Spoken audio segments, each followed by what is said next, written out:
Hi everyone, welcome to another episode of Raw and Uncut with Lani Africa. For some time now, I have been talking on the need for economic renaissance in Africa from a Pan-African perspective. And in the introduction part of it, I ended it up. I concluded by saying that the dignity and values of Africans are embedded in the economic recovery of the continent. And the following episode, I began the prerequisite steps that we can take in order to bring about the economic renaissance that we so much aspire in the continent. And that was where I talk on the need for Africa to reconceptualize its own education, because I believe that the starting point to bring about economic renaissance in Africa is from our educational sectors. Reason being that the type of education that was designed, structured or patterned for Africans by the Europeans or the colonizers, it does not have the interest of Africans and the continent in the center.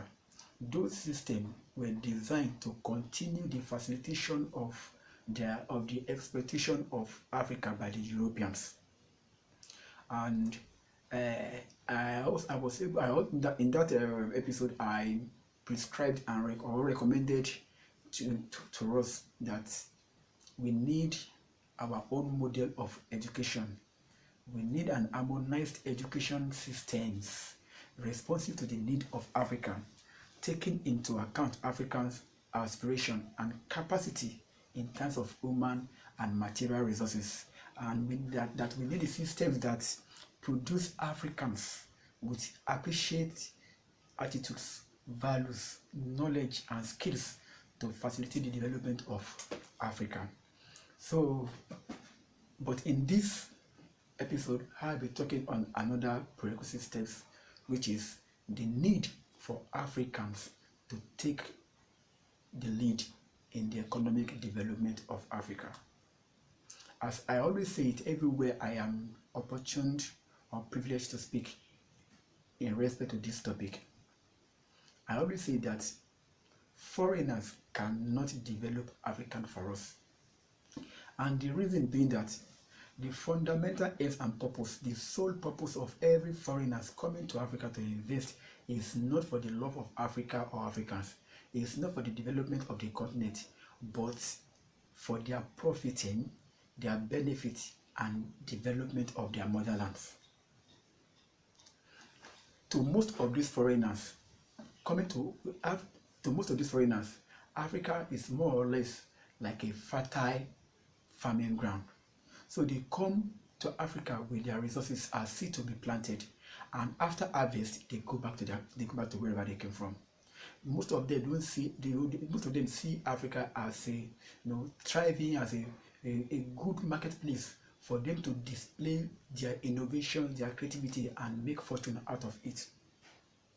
For far too long, Africans have been the passenger in the seat of economic affairs of this nation, while the foreigners are the one handling the steering wheel. And that is the reason that most of the time we find ourselves back in the cages of those foreigners. Just of recently, I read in an online magazine that Uganda was unable to pay the loan given to them by the Chinese, and now they have taken over their airports. You can understand what that means to the economic of Uganda. Africans must play an active role. Africa must become the driver of the economic affair of this continent. Without that, the development of Africa will only be a thing of dream and not reality. Yes, I understand that there are so many government policies that are not favorable for Africans to invest in Africa. But if the likes of Aliko Dangote, if the likes of Nana Kwame, if the likes of Tony Lumelu, if the likes of Strike Masiyiwa, if the likes of Kokolili can dam those policies and invest and causing positive ripple effect across the nook and cranny of Africa today, that means others can also do same. We don't need to be great to start great. We don't need to start with whatever we have right now. We don't need to acquire or accumulate or save billions of naira, billions of CFAs, billions of cedis before we start investing in our continent. We need to start trading with our talent, with our skills. We need to start little enterprises, and from there we now grow into becoming giants that will become the dictator of the economic affair of the continent. The recent invasion of the Chinese across the nook and cranny of Africa is a proof that despite of so many years, so many decades of exploitation by the Europeans or the Westerners in Africa, Africa is still enormously rich both in human and natural resources. If foreigners are still coming, are still trooping into Africa to boost, using Africa as a product to boost their economy, using African resources as a product to boost the economic image of their nation or continent, Africans too must begin to think back home, especially our brothers and sisters in diaspora, our rich, our wealthy brothers and sisters in diasporas. Instead of investing in Paris, Canada, Australia, in UK and America, I am not saying it is very wrong, but there is more profit in Africa to be generated if they are able to invest in Africa. Plus the unemployed challenges that they are going to solve in the continent.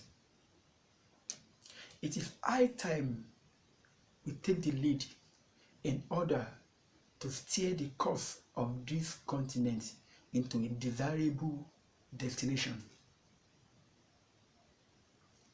Economy, the economic growth or development is the core mechanism for the development of every nation or continent.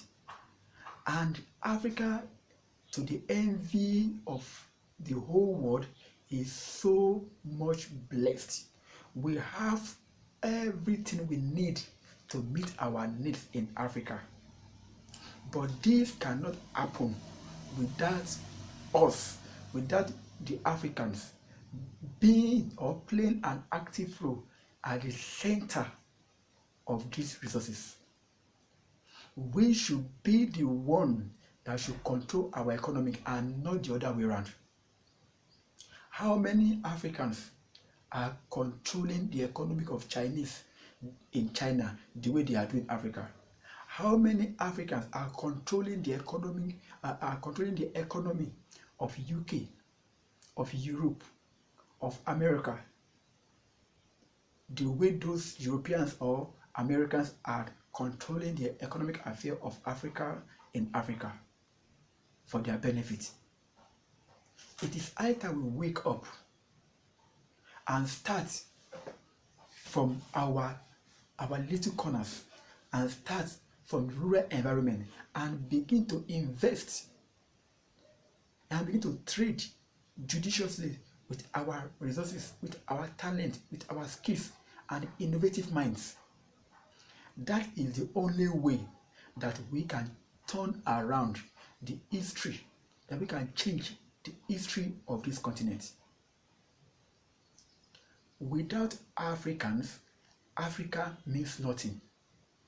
We must come to that understanding that it is we, the Africans, that can develop Africans. The greatness of Africa can only be found in the greatness of the Africans. So let us start somewhere. Let us begin to invest in the continent.